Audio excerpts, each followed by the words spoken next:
I'm Virginia Eskin, and you're listening to A Note to You. I'm talking with Leon Janikian, professor of music and Armenian music historian, and we're delving into this wonderful tradition. If you have comments about the program, write us. The address is 125 Western Avenue, Boston, Massachusetts, 02134. Our email address is anotettoyou@wgbh.org. A Note to You is made possible by the friends and alumni of Northeastern University. How has the music gone from generation to generation, Leon? As an oral tradition, these songs are not notated. They're learned by rote. Every Armenian knows these songs, or at least some of this body of music. To me, that just speaks volumes because there is such complication in the tattoo or the pattern that comes out. I'm a musician, and if I had to suddenly do that, it's two, it's three, it's right. And we've just grown up with it. I mean, we've heard it all our lives. The music is so familiar; it's just part of us, I think. I would love to know whether semantically, whether when you speak Armenian language, that there is a similarity. Because I know in our program about Latin American language, Mexican, Spanish, is very, very fast, right? And it's full of staccato. Right. And the music is that way too. It's got all kinds of fast repetition in it. And the immediate thing I'm hearing is this very complicated rhythmic pattern, which don't tell me, you've got to grow up with this. Right. This is not something you just pick up. Right. It's true. It's a very interesting point. It's one I haven't really explored, but it's something that's worth looking into, certainly. And the way flamenco, when you go to Seville, you see little tiny kids. Right. They don't have television. They play flamenco. The little girls are out there dancing, and the boys are going. It's interesting because certainly this Tamzada rhythm, this 9/8 rhythm, everyone can clap this. All the Armenians. The underlying rhythm is 1 2 1 2 1 2 1 2 3 1 2 1 2 1 2 1 2 3. Yeah, but you sound like a fool if you clap in the rest. But that's true. But they just learn this intuitively.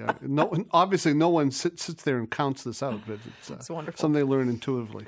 Now, our next selection is very interesting. Sayat Nova. Tell me a little bit about his background. One of the beauties of this musical tradition is that we have a long-standing troubadour tradition. And Sayat Nova is, we'll say, the most important or the most highly regarded of these troubadours. In Armenian, they're called kusans. And Sayat Nova is a name that means king of songs. Forgive me this, but I know that you have this incredible embroidery and cooking tradition with Armenian women. Were there any women composers? Yeah. I mean, there are no Armenian musicians who are women. Oh, but this is not allowed. It's like Jewish women upstairs, please. Certainly it's not that it's not allowed. It's just that... never happened. It just never happened. Okay. All right. Back to Sayat Nova. What are Sayat Nova's dates? He was born in 1712 and he died in... 18... No, not that long. No? Excuse me for a second. Because we've got... These aren't the kind of things I have right off the... Okay. He was born in 1712 and died in 1795. So he's a real troubadour in true the sort troubadour. of like Hildegard sense. Yes. Taking the news from village to village, singing Yes, about births and deaths. And he was in residence for a lengthy period of time in the royal court of Georgia. Okay. His music lives today as an oral tradition. He is one of a number of kusans, troubadours in the Armenian language. And we have a number of his songs still in existence. We count around 230 songs that have been passed down as not oral written tradition. down, sung down. Sung down. Let's hear it.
beautiful.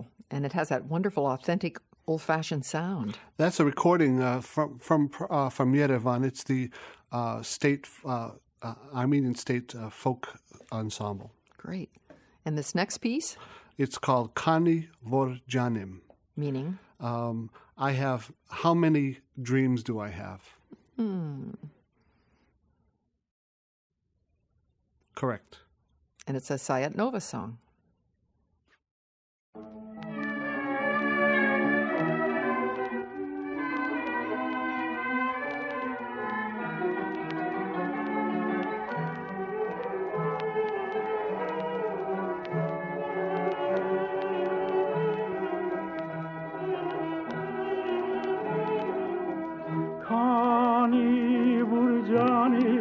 Yarki qurbanim aba insanim Kani burcanim yarki qurbanim aba insanim Artasın kanim şad hokutanim yaradetanim Artasın kanim şad hokutanim yaradetanim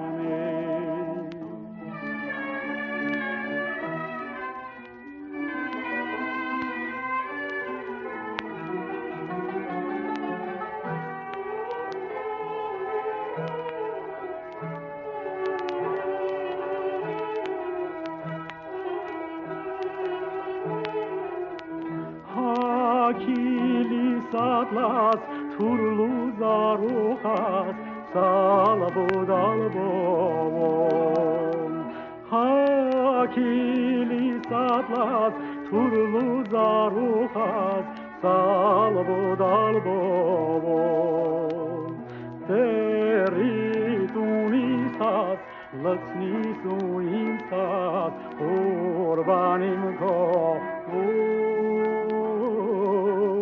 Teridunitas lățnis invitat urbanim comun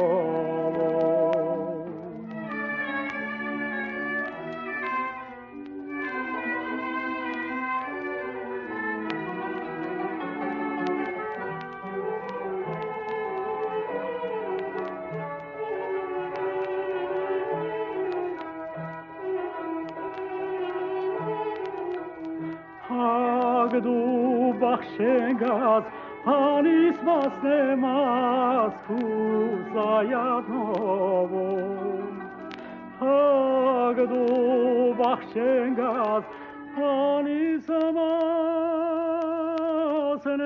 vasnemas kuzayat novum Mud baxşenagov Kiskovin sazov, yarir temazov Mud bagchen nagov, kiskovin sazov, yarir temazov Beautiful piece, a Sayat Nova song. Pretty sad sounding, though, in E minor, and it was so tender. Yes. Well, you see, this is often it's not music that is celebrating happy occasions. Obviously, that would stem from being forced to move. Perhaps being in the moving around, being in the diaspora. The Armenians have not always had the luxury of staying in one place.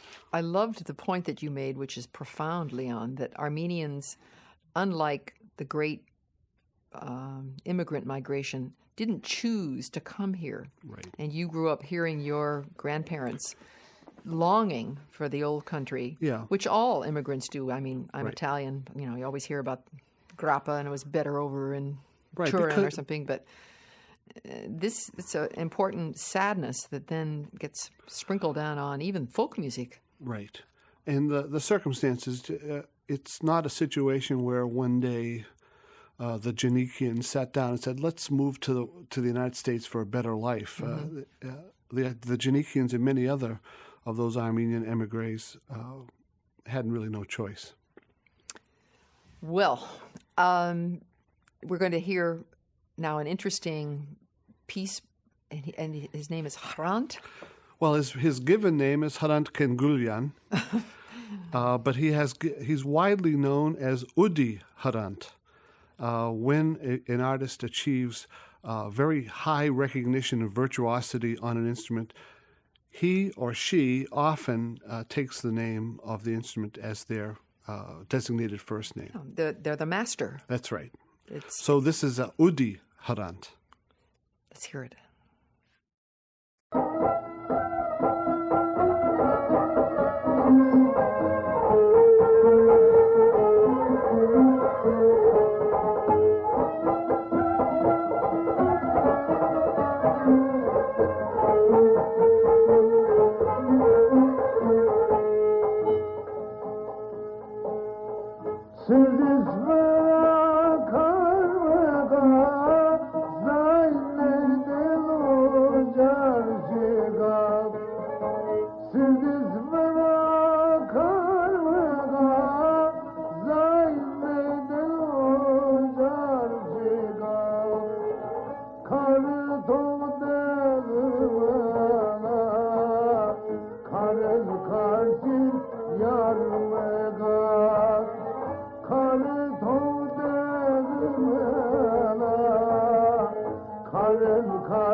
It's wonderful that you're caretaking this music, and if for nothing else, it'd be wonderful to republish some of this, but you're certainly a treasure trove. Well, it's a work of love, I think, for me.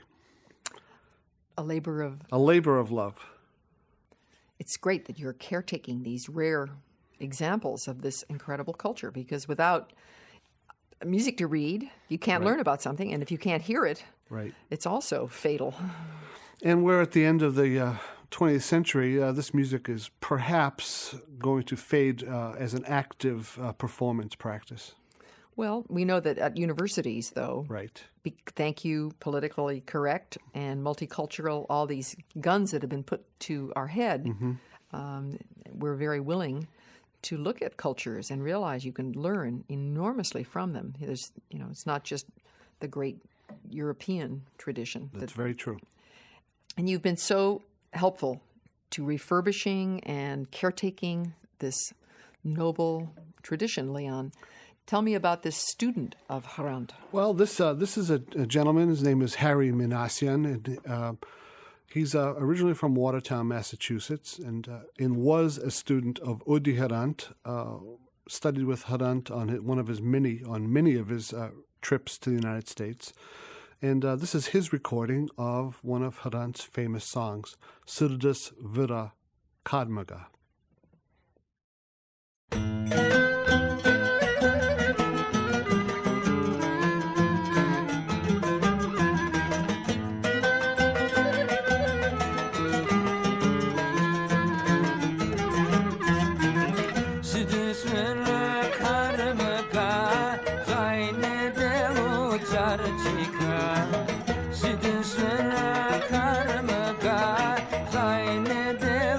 Charchi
Koca çempini inçta balık Tacağı bindir puçet Koca çempini inçta balık Tacağı bindir puçet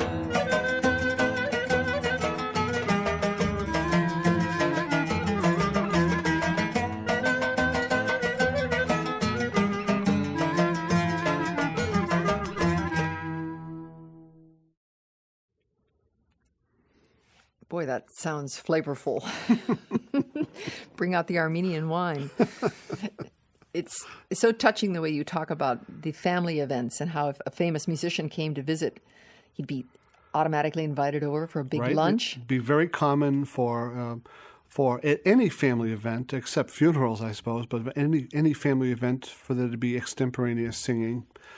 In my own family, there were no instrumentalists, but everyone sang. I had one uncle in particular who often, just on the spur of the moment, would stand up and just start singing a Sayat Nova song or a song from Harant or any song from the old country or just material. It's very good for the digestion. And it would be by the end of that first initial performance, the whole family would be singing, including the children. It's wonderful. So healthy. Yeah, it was. Ralph Nader, move over. He always, remember, he talked about discussions around the family meal. Yes. And how with television, kids don't eat with their parents. And Yes. yours sounds sort of idyllic.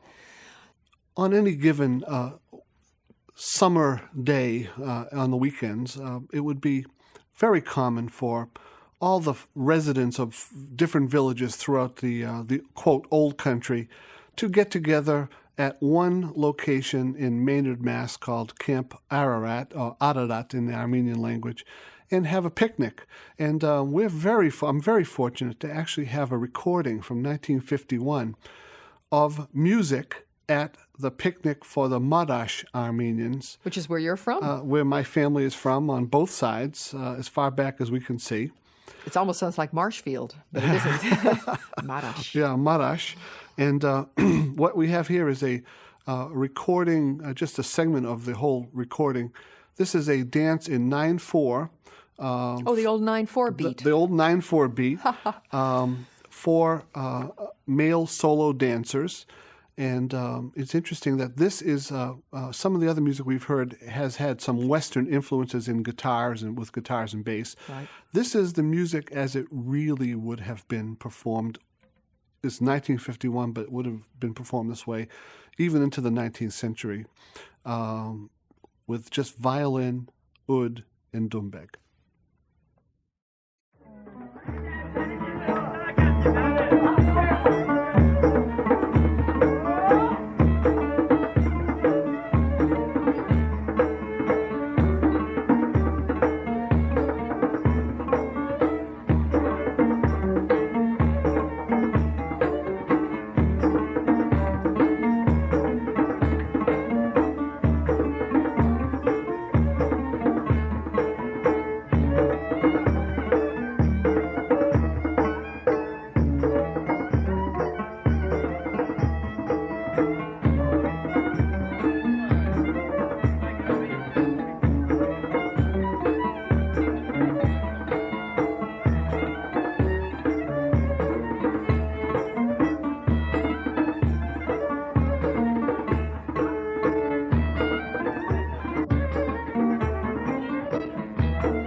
Well, that's a real field recording.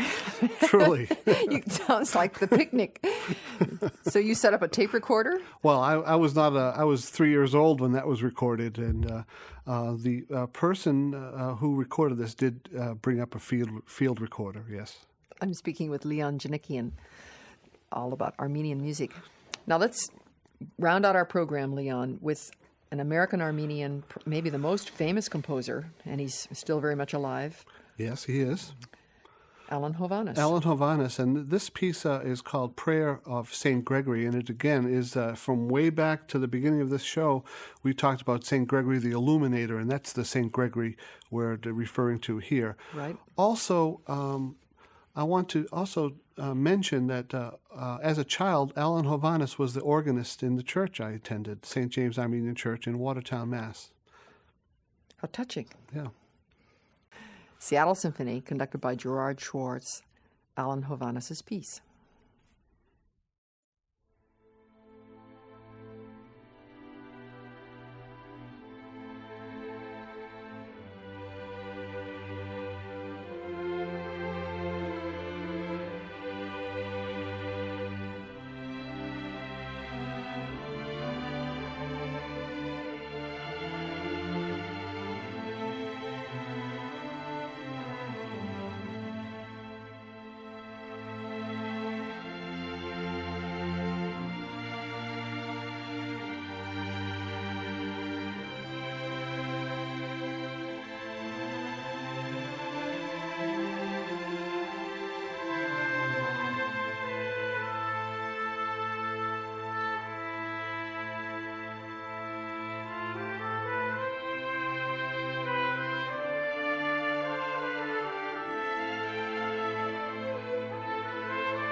We were listening to the Prayer of St. Gregory, composed by Alan Hovhaness, played by the Seattle Symphony, Gerard Schwartz conducting.